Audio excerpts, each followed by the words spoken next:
So another thing you mentioned was your interaction with the business community locally as far as tech that relates to space. What more can you share with us about that? So there's a lot of different products and technologies that are designed for space that we use here. One of my personal favorites is astronaut ice cream. When I was a kid, we'd go to the museum up in Denver, and that was the one thing I had to have. And some people really don't like the taste of it because it's freeze-dried ice cream. But I think it's fantastic. But that was designed, for obviously for astronauts to eat in space, that now it's kind of become a fun thing for kids, and I still eat it because I'm a big kid at heart usually.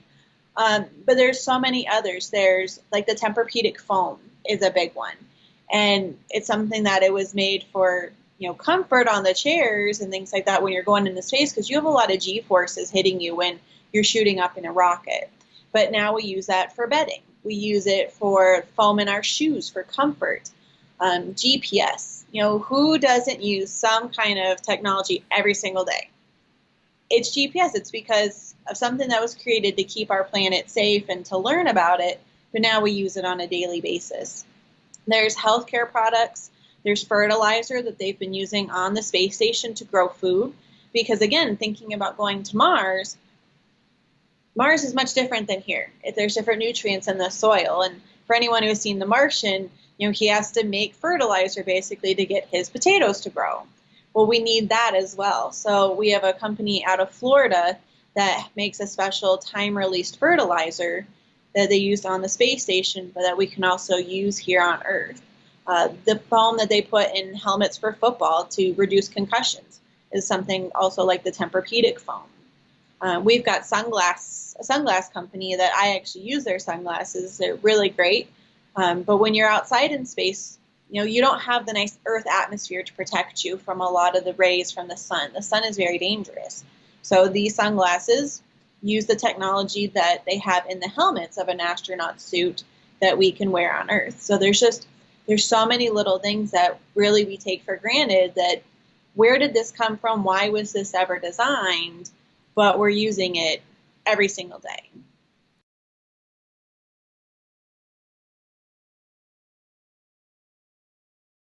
That there's so much going on.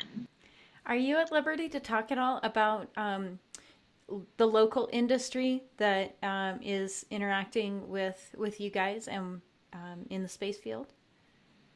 Like the Colorado area? Yes. Mm-hmm. Yeah, and actually Colorado, what a lot of people actually don't know is that Colorado is within the top 3. Every year it kind of moves depending on things. But Colorado is in the top 3 of all of the United States for being an industry leader. And a lot of people tend to think of California, Texas, and Florida. And obviously Florida, because that's where NASA sends most of their stuff. But most of those places have some sort of launch facility. And then obviously mission control is in Houston, so people tend to think of Texas. But we actually have a lot of that in Colorado. We've got many, many different manufacturers. Lockheed is here, ULA is here, and so many more that I probably wouldn't even be able to name them all. A lot in Boulder, but a lot of them have to do with Colorado, and a lot of astronauts actually have ties to Colorado. Many of them go to CU Boulder, and so that's something that we've done as well as the Colorado Space Heroes Hall of Fame.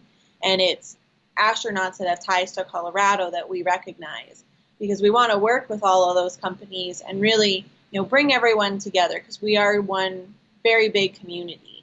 And so we like to get all those companies involved. And we do stuff with some of the little bit more local companies with sponsorships, such as for our summer programs or field trips even, that will bring kids in. And a lot of times we'll try to bring in schools from maybe Title I schools that don't have the funding or schools that can't afford buses.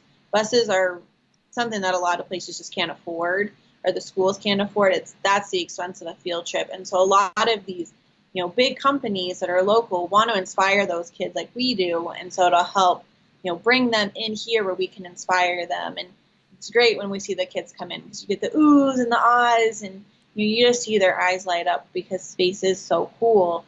So really we try to have those partnerships here in the Springs, here in the state as well, like I said, nationally and internationally. But we're so lucky in Colorado to have so many of these ties that, again, so many of us have no idea. I didn't know until I worked here that we're such a huge space industry, and we're, landlocked kind of in the middle of the country a little